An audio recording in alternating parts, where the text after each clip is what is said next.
Sir आपका mic mute पे है, आवाज नहीं आ रही।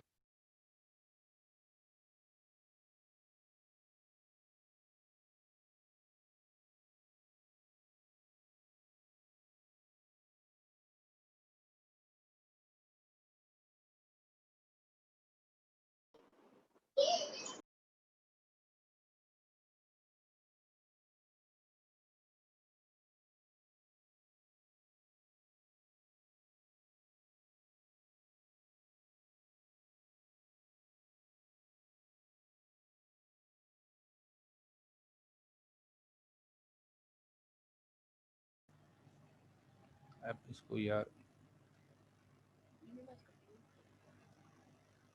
अब करूं शेयर ज़रा। ओके जी, आवाज़ आ रही होगी।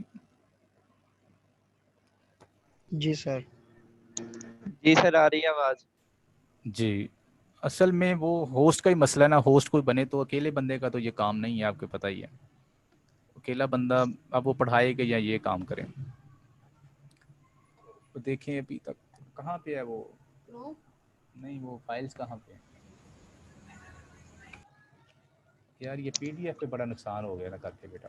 अच्छा सर, ना मैं ग्रुप में मैसेज करता हूँ तो कोई नहीं रहने दे, वहां से छोड़े मेंबर एग्री नहीं होगा तो फिर उसका नेम रहने दे सलमान, रहने दे। वो फिर टाइम ना ज़ाया होता है, इधर कुछ नहीं, हम कर ही रहे हैं। अब इस तरह नहीं होता, ये तो पहले होना चाहिए था ना। मलक नवाज रेस्ड हैंड की है, तो भाई आप जवाब दें हमें। मलक नवाज क्या बेटा बात पूछना चाह रहे हैं, कोई क्वेश्चन? मीटिंग कहाँ चले गई है? नहीं सर, मैंने तो इसलिए हैंड रेज किया कि अगर जरूरत है तो मैं सर हाजिर हूँ। चलो फिर आप ही हाजिर हो जाएं। मलक नवाज आपने बताया आपका नाम? जी जी सर। तो मलक नवाज आपने बेटा ये काम करना है कि ये मैंने आपको जी जी होस्ट सर। बना दिए। अब जो जी स्टूडेंट आई जाते हैं आप उनको ऐड करें और मुझे ज़रा अलाउ कर दें स्क्रीन शेयरिंग की। जी सर। हाँ, और आवाज़ भी, ताकि बच्चे का बच्चों का वक्त न ज़ाया हो। जी सर, ठीक हो गया। जी, अभी स्क्रीन नहीं शेयर मैं कर पा रहा।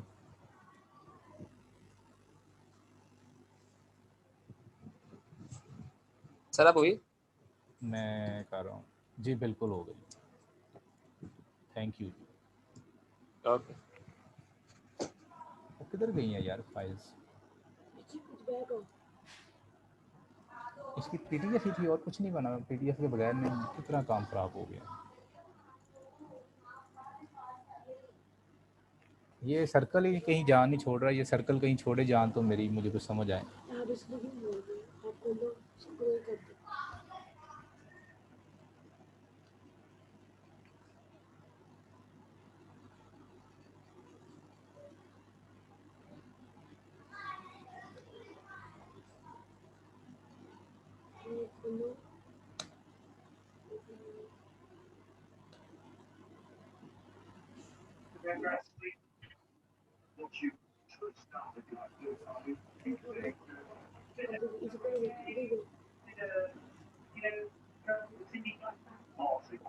ऑप्शन ही नहीं आ रही कोई भी।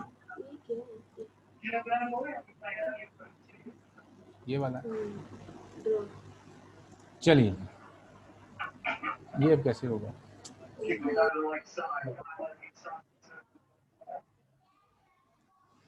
ये वाला ओके जी। तो लेट अस मूव। ऐसे खड़ा हो जाता 2 मिनट।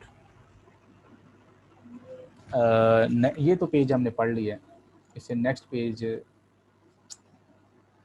कैसे आएगा यार? नेक्स्ट पेज ये भी हमने देख लिया है, इसको रोटेट करो।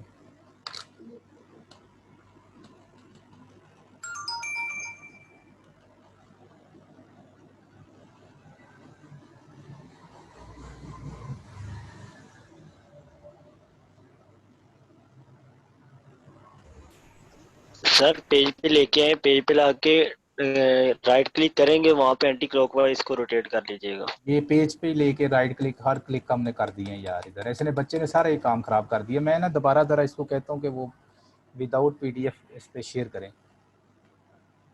ओके, ये तो अब वो रोटेट ही नहीं ना हो रही कुछ किसी तरफ से भी, ये नुकसान है जी। मैं तो वैसे ज़्यादा वाइट बोर्ड का शौकीन हूँ, ना हुआ तो फिर अगली क्लास जो है ना मेरे वाइट बोर्ड पे ही हम इंशाल्लाह ताला किया करेंगे, ताकि आप देखें ना बिल्कुल भी वो ओके।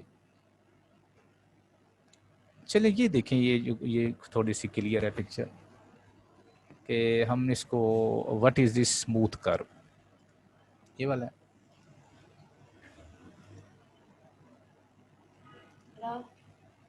क्या मैंने ड्रा करनी है?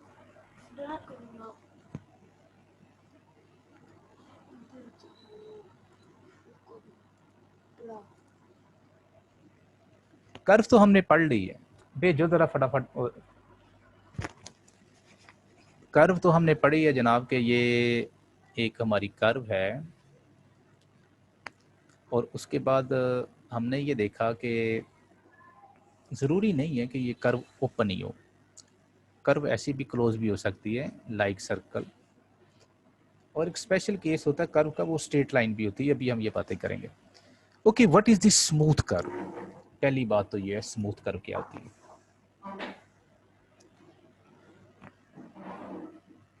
और हमने ये भी पढ़ा है कि जो भी ये कर्व है, अगर ये किसी स्केलर फंक्शन का वेरिएबल बन जाए और उससे जो पाथ हम ट्रेस करते हैं वो सारे का सारा कर्व होता है। अब इसमें पहली बात तो हमने ये पढ़नी है कि स्मूथ कर्व क्या होती है। जी स्मूथ कर्व ये होती है, ये आपके पास कर्व है और ये कंटिन्यूस उसका first order derivatives not equal to 0 हो for all values which you are consider. ये बहुत ज़्यादा पूछा जाता है कि what is this smooth curve. तो आपने स्मूथ कर्व के बारे में ये याद रखना है कि आप उस कर्व को डिफरेंशिएट करें विद रिस्पेक्ट टू टाइम। अगर वो 0 वेक्टर ना हो तो वो कर्व जो है वो स्मूथ होती है। ज़ाहिरी बात है हमारी ज़िंदगी में आपको पता है ये कंटिन्यूटी जो है ना उसका बहुत ही ज़्यादा रोल है। ये कंटिन्यूस अगर ना होता तो कोई भी काम हमारा नहीं चलना था। कैसे नहीं चलना था? देखिए, अगर आपने कभी ईसीजी देखी हो तो वो लाइक यूं होती है, लेकिन अगर किसी मरे बंदे की ईसीजी देखेंगे ना तो वो बिल्कुल स्ट्रेट लाइन हो जाती है, और कुछ देर के बाद ये उसमें भी गैप आने शुरू हो जाते हैं। This is the point of discontinuities. तो अगर किसी भी कर्व को कंटिन्यूस होगी तो वो पाथ ट्रेस करेगी ना, देखे ना। अगर वो कंटिन्यूस नहीं होती तो वो पाथ तो ट्रेस ही नहीं होगा। अगर ऐसे में कर्व बनाऊं, ये तो कर्व नहीं है, ये तो गैप है, इसका मतलब ये सारी की सारी कंटिन्यूस होनी चाहिए और उसका जो डेरिवेटिव जो है ना वो 0 नहीं होना चाहिए। तो ऐसी कर्व को हम ये अल्फ़ा बीटा जो है वो उसकी लिमिट है, जो भी हो। जिस तरह अभी हमने सर्कल के लिए 0 से लेके टी को मैंने 2 पाई तक ट्रेस किया था, तो वो आपकी अपनी मर्जी है कितना आप उसको ट्रेस करना चाहते हैं। जी होगी जी हमारे पास स्मूथ कर्व की डेफिनेशन। मैं ना ये क्लोज कर्व कहीं आपको बता दूं तो फिर मेरा काम चले। मैं क्लोज कर्व के बारे में आपको ये बताना चाह रहा हूँ। चले ये जब तक वो स्लाइड सीधी नहीं होती मैं इंट्यूटिवली आपको यहाँ भी बताता हूँ कि what is the closed curve. इसके लिए मैं दोबारा लेता हूँ कि what is the closed curve.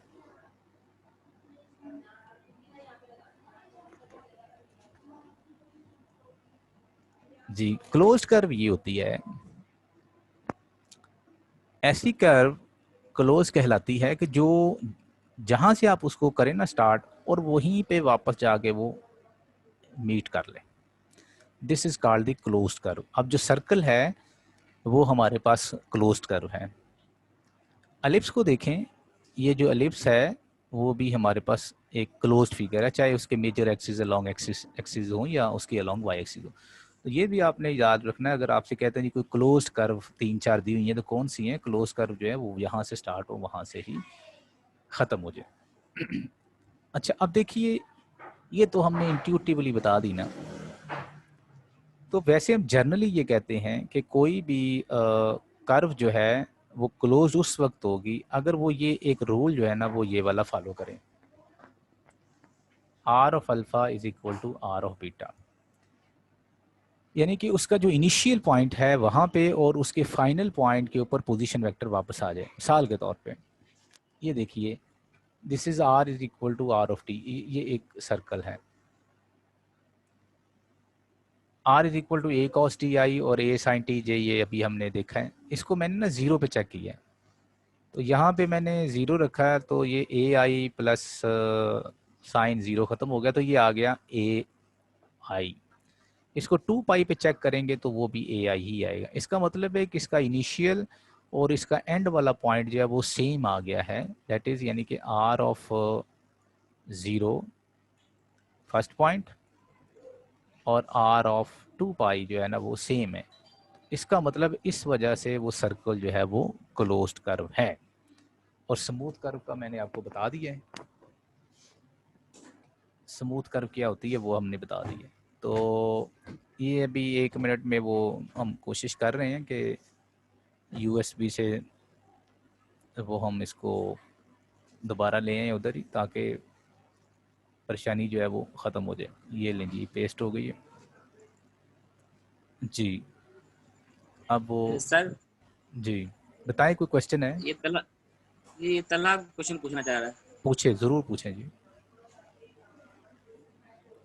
ये तो 25 पेज आते हैं, पूछें जी। सारी इकट्ठी करती हैं। तलहा जो है उन्होंने रेज किया था हैंड अपना, तो वो क्वेश्चन करें। करें तलहा बेटा, पूछें क्या सवाल है बेटा। ये तो कोई और है, वो ये चीज़ें तो है ही नहीं। ये सेकंड में होगा।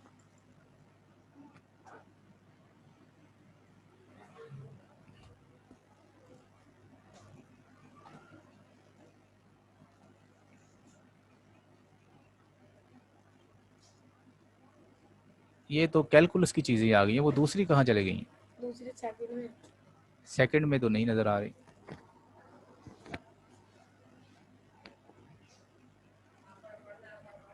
कुछ भी नहीं है इसमें, दोबारा देखो ज़रा कहाँ पे।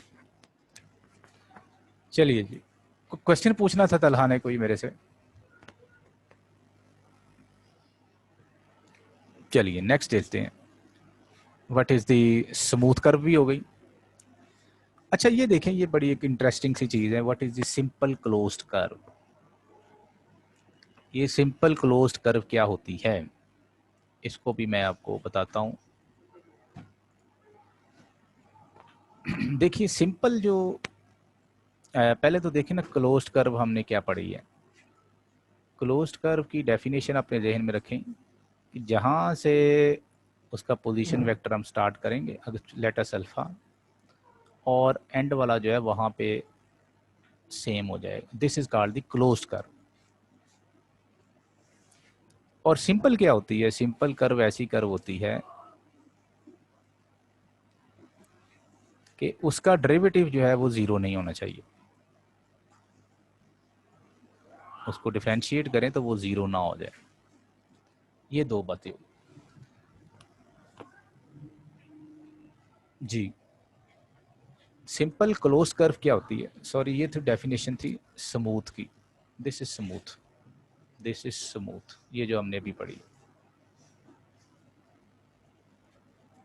जी हुई है।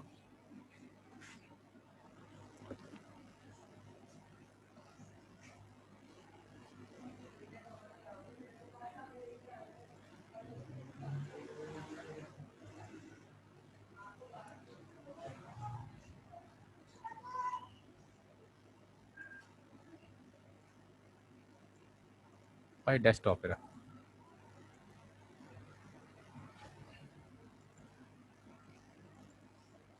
चलें जी, ठीक हो गया है। ये रोटेट कैसे होनी थी इसमें? मसला तो फिर इसकी रोटेशन का ही है। ये है, ये है।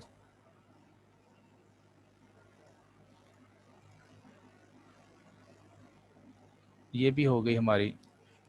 ये इसको हम पढ़ रहे थे। ये देखें जी, ये मैं आपको जो समझाना चाह रहा था, इसको देखिएगा। ये पीडीएफ वाला काम गलत हो गया, इसको मैं आपको बताता हूँ। ऐसी कर्व कहलाएगी सिंपल कर्व जिसके ऊपर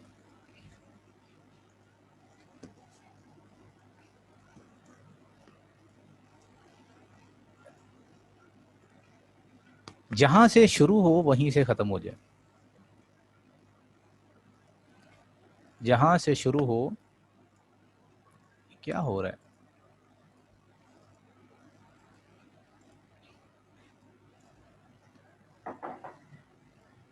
हाँ जी, जहां से शुरू हो वहीं से खत्म हो जाए और अपने आप को इंटरसेक्ट ना करें। मिसाल के तौर पे देखिए, ये मैंने कर्व बनाई है, ये ठीक है जी, जहां से शुरू हुई है वहीं से खत्म हो गई है। एक ये मैंने एलिप्स बनाई है, ये भी ठीक है। लेकिन ये वाली कर्व को आप देखिए, इसने अपने आप को ही काट लिया है, अपने आप को ही इंटरसेक्ट कर लिया है। तो ये भी बात आपने जहन में रखनी है कि सिंपल क्लोज्ड कर्व ऐसी कर्व को कहते हैं कि वो एक तो क्लोज्ड हो और स्मूथ हो। ज़ाहिरी बात है कि देखिए, क्लोज इसलिए हुई है कि R of A is equal to R of B, जहाँ से शुरू हुई है वहाँ से वापस आ गई है। और स्मूथ इसलिए ये हुई है कि इसको किसी जगह से भी आप डिफरेंशिएट कर दें तो ये ज़ीरो नहीं होगी। और सिंपल इसलिए हुई है कि इसने अपने आप को इंटरसेक्ट नहीं किया, मतलब ऐसी कोई कंडीशन नहीं बनी। ऐसी होगी तो वो फिर काम हमारा ख़राब करेगी जी। नेक्स्ट देख लीजिए जी, what is the unit tangent vector to the curve. कोई भी कर्व जो है उसके ऊपर टेंजेंट किस तरह फाइंड करते हैं, ये सारी बातें आपको बड़ी अच्छी तरह पता ही हैं कि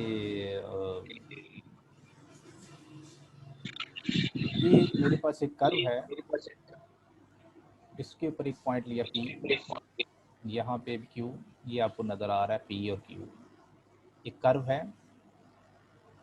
हमने ये इसका एक पोजीशन वेक्टर है O से लेके R तक, O से लेके P तक। इसका मैंने नेबरिंग पॉइंट ले लिया Q, और ये सारी कैलकुलेशन आपके सामने है। ये मेरा नहीं ख्याल कि आपको बताने की ज़रूरत है, ये सारी आप पढ़ लीजिएगा। तो हम अगली स्लाइड पे चलते हैं कि नेक्स्ट स्लाइड पे क्या बात हो रही है। जी ये तो हो गई सर। जी।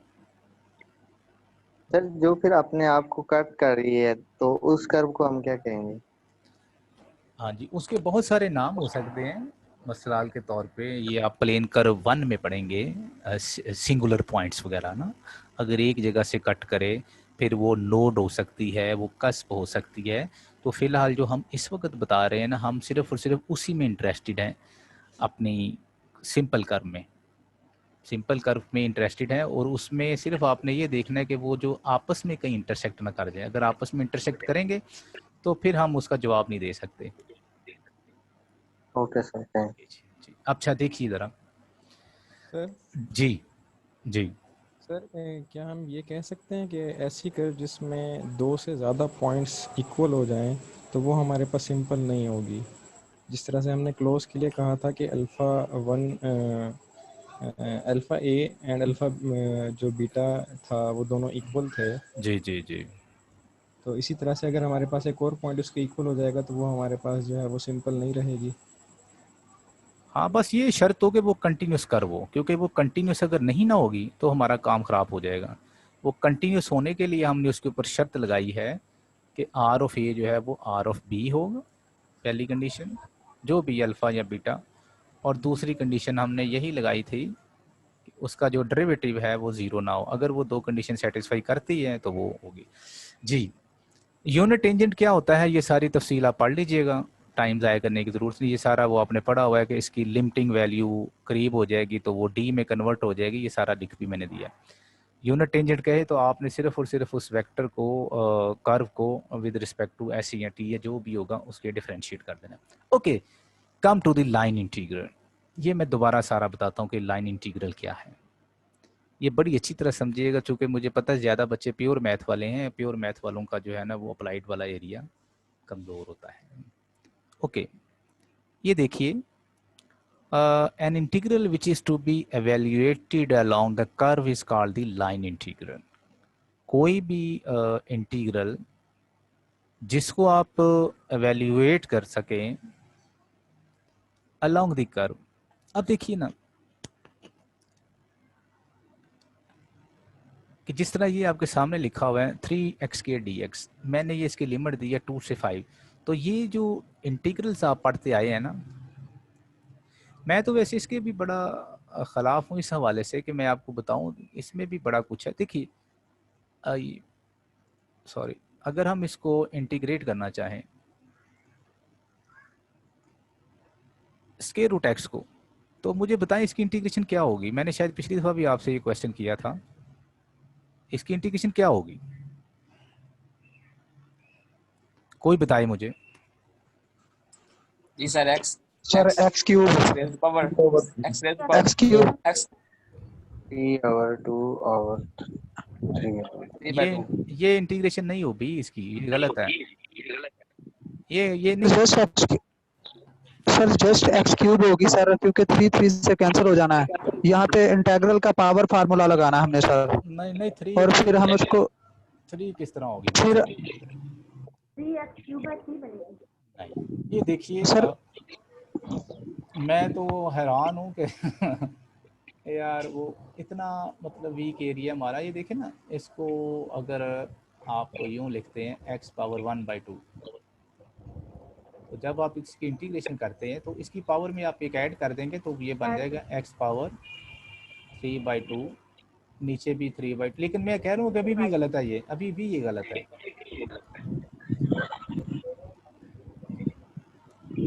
ये देखिए मेरी बात अब तक को जी, बात को समझने की कोशिश करें कि जो मैं आपको बात समझाना चाह रहा हूँ। भाई आप देखिए कि अगर ये x जो है, ये जो स्क्वायर रूट के अंदर है, ये देखिए मैं इसको यहाँ पे लिखता हूँ कि इधर ही लिखते हैं, कोई डिफरेंट कलर लेते हैं। ये देखिए ये जो मैंने लिखा, अगर ये x नेगेटिव हो गया तो मुझे बताएं मैं क्या करूँगा। कुछ पता है आपको x क्या है, बताइए।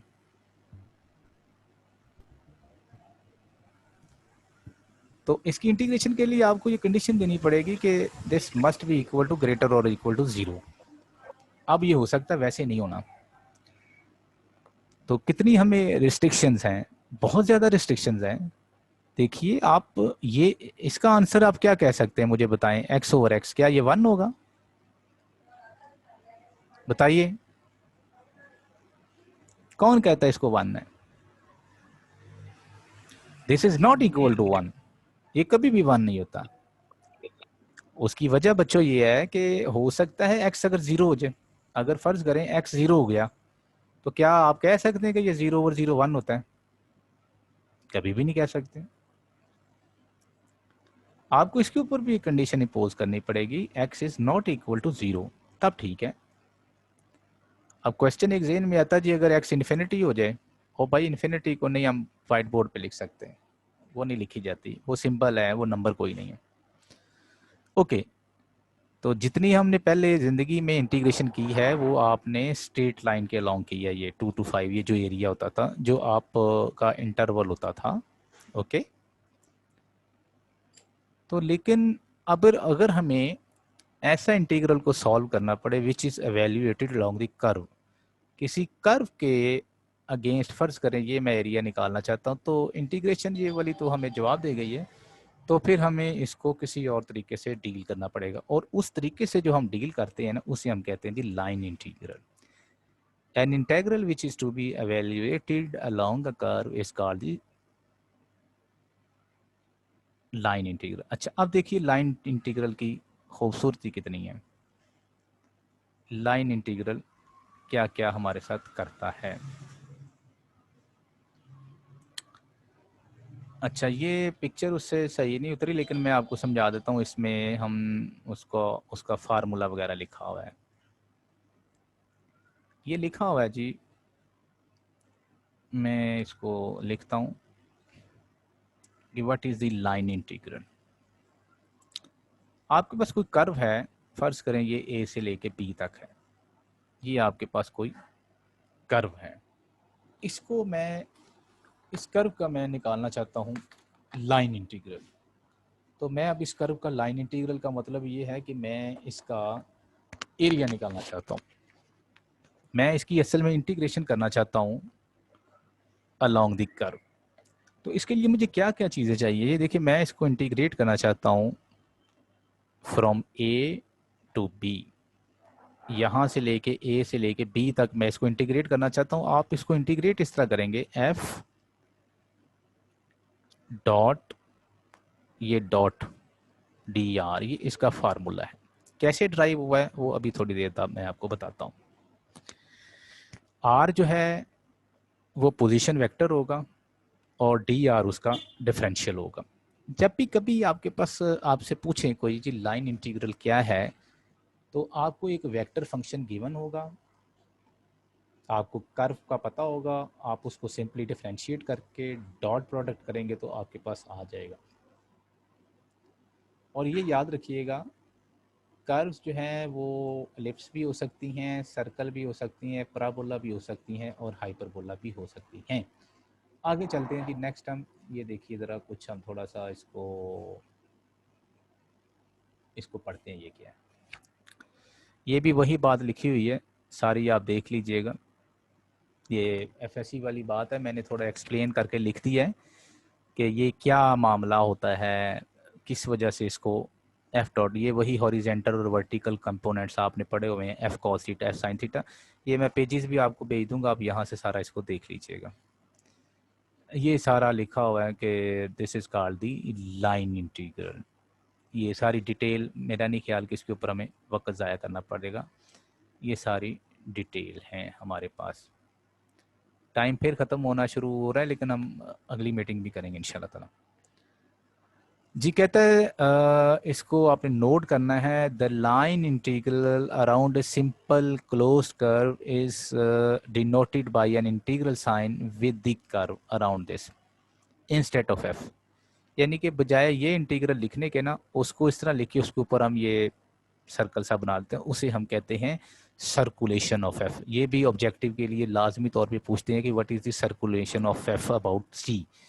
तो इसको, इस इंटीग्रल को जो आप इंटीग्रल करते हैं और उसके बाद उसके ऊपर सर्कल डालते हैं, तो उसे हम ये कहते हैं।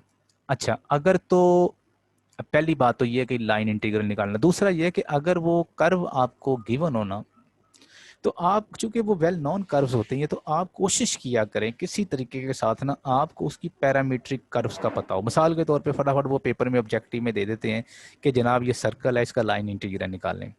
तो सर्कल के ऊपर आपको फौरी तौर पे पता होनी चाहिए कि जनाब ये सर्कल है, इसकी ए कॉस थीटा और बी साइन थीटा होती है।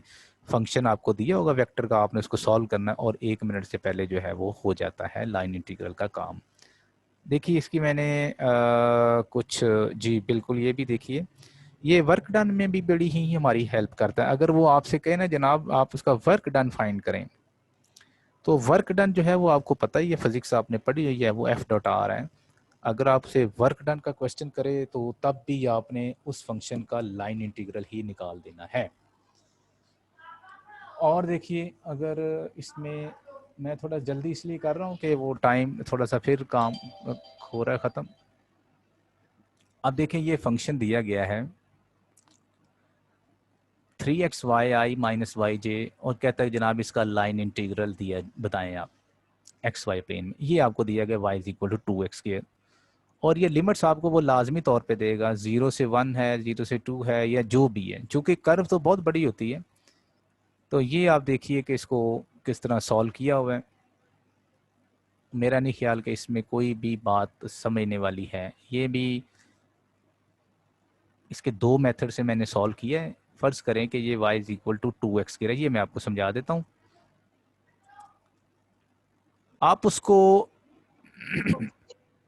कन्वर्ट कर लें इन द पैरामीट्रिक फॉर्म। ये y is equal to 2x² है, x की जगह t पुट करें, y की जगह 2t करेंगे, तो ये इसको सेटिस्फाई करेंगी। तो इसका मतलब है ये इसकी पैरामीट्रिक इक्वेशंस हैं। तो ये बेहतरीन, मैं से आपको बताता हूँ कि आपने यही काम करना है कि जब भी आपको लाइन इंटीग्रल का क्वेश्चन आए तो आपने उसको कोशिश करना है, मशहूर होगा, एलिप्स की याद कर लें, पैरामीट्रिक इक्वेशन, हाइपरबोला की कर लें, पैराबोला की कर लें, सर्कल की कर लें, और उसको आपने इसी तरह ही करना है। ये देखें उसने पॉइंट दिया हुआ है, ये फार्मूला लगाएं f.dr, यहाँ पे f की वैल्यू रखें, dr की रखें, वो सारा मैंने सॉल्व किया हुआ है। तो आप इसको, ये तो खैर बहुत लंबा क्वेश्चन है, लेकिन वो बड़ा आसान सा क्वेश्चन आपके पास आएगा लाइन इंटीग्रल के हवाले से। एक और भी देख लेते हैं, कोई प्रॉब्लम मैंने यहाँ पे लिखी हुई थी आप लोगों के लिए। ये देखें, ये खैर ये दूसरा मेथड भी है विदाउट पैरामीट्रिक कर्व, तो इसको भी डायरेक्ट आप देखिएगा, f.r.dr लिखें, इसको अलग-अलग आप इंटीग्रेशन करें, इसमें dx के साथ करेंगे, इसको dy के साथ करेंगे, इसको भी देखिएगा तो आपके पास आपको पता चल जाएगा। ये देखिए वैल्यूएट f.r का मतलब यही है कि ये लाइन इंटीग्रल आपने निकालना है। लाइन इंटीग्रल मैंने आपको बताया है, आपको f दिया होगा लाजमी तौर पे, और c उसने कह दिया कि रेक्टेंगुलर है एक्स वाई प्लेन में, और उसकी इक्वेशन ये दे दी है। इतना लंबा क्वेश्चन आता नहीं है, लेकिन जनरली मैं रफ सा आपको दे रहा हूँ कि आप देखें इंटीग्रेशन जो सिंपल थी जो हमने पढ़ी है FSC में, वो ज़िंदगी भर भी हम करते रहे तो हम इस रेक्टेंगल का एरिया कभी ज़िंदगी में निकाल नहीं सकते। अब लाइन इंटीग्रल क्या करेगा, देखिए हमने इसको ना ब्रेक करेंगे। एक मैंने ये लाइन ली है y इज इक्वल टू 0, एक ये लाइन ली है x is equal to a जो गिवन है, this is y is equal to b है, और this is x is equal to 0 है। तो उसके मुताबिक मैंने इसको सॉल्व किया है। y इज इक्वल टू 0 है उसकी equation, x is equal to a की equation, y is equal to b की, और x इज इक्वल टू 0 की। ये देखिए ये सारा कुछ जो है मैंने कोशिश की आपको निकालने की। OP लाइन थी वो x एक्सिस के ऊपर थी, y 0 था, dy उसका 0 हो गया। इसी तरह बाकी सारी आप देख ली, बिल्कुल आसान है, ये तो ज़बानी 2-2 मिनट की हैं। उसके बाद जो लाइन इंटीग्रल हमने निकालना था ये वाला, पहले हमने इसको सॉल्व किया है, ये सारी आ गई है, उसके बाद ये सॉल्व हुआ है, ये सॉल्व हुआ, ये सॉल्व, तो सब को हम प्लस कर देंगे तो वो हमारा लाइन इंटीग्रल आ जाएगा। कोई क्वेश्चन आपके जहन में है लाइन इंटीग्रल के बारे में तो आप मुझे बताएं। उसके बाद फिर आप मुझे बताएं कि क्या आपको आज कैलकुलस करवाई जाए या कल करवाई जाए। कोई क्वेश्चन आपका लाइन इंटीग्रल के बारे में है तो मुझे बताएं। इसके बहुत ज़्यादा बेनिफिट्स भी हैं लाइन इंटीग्रल के। अगर कोई फोर्स का आपने टोटल वर्क डन निकालना है, टोटल वर्क डन, तो आप तब भी लाइन इंटीग्रल निकाल दें। अगर आपसे कहता है जी सर्कुलेशन निकालें, अगर वो वेलोसिटी फ्लूइड की कहता है तो फिर भी आपने लाइन इंटीग्रल निकालना है। और अगर ये भी मैं एक आपको बताना चाह रहा था कि अगर ये f दिया हुआ है आपको x y z, y और z, ठीक है, फंक्शन है। अगर ये तो आपकी वेक्टर फील्ड है, अगर ये वेक्टर फील्ड है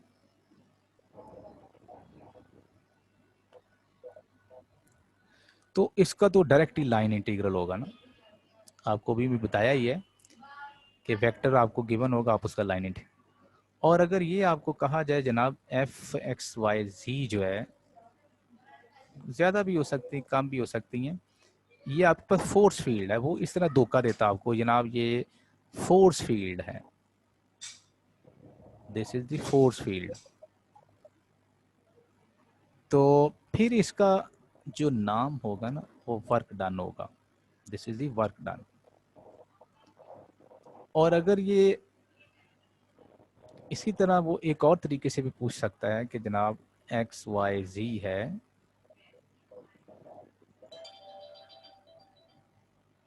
वेलोसिटी ऑफ द फील्ड है, वेलोसिटी ऑफ फील्ड।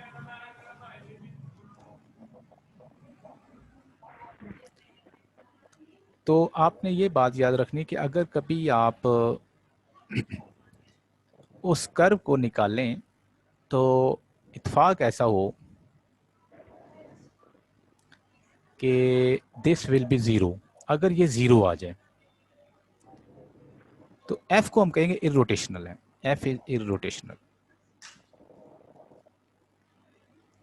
ये याद रखना, ये MCQ लाजमी उन्होंने आपसे पूछना है कि व्हाट इज इररोटेशनल। वैसे भी आपने अगर पढ़ी हो तो आपको पता है कि डेल क्रॉस F ज़ीरो हो जाए ना तो तब भी वेक्टर्स जो है ना वो उनकी रोटेशन कोई नहीं है। क्रॉस प्रोडक्ट आपको पता है हमें सिर्फ और सिर्फ उसकी रोटेशन बताता है कि कितना वो घूम रहा है कितना घूम नहीं रहा। इसके अलावा भी काफ़ी सारी चीज़ें हैं जो कि सरफेस इंटीग्रल्स हैं, वॉल्यूम इंटीग्रल्स हैं। तो मेरा ख्याल है कि आज हम इसको पढ़ें आप लाइन इंटीग्रल्स को, चूँकि आपके लिए मे भी नया हो और हो सकता है कुछ लोग अप्लाइड को जो पसंद करते हैं उनके लिए कोई मसला ही ना हो। तो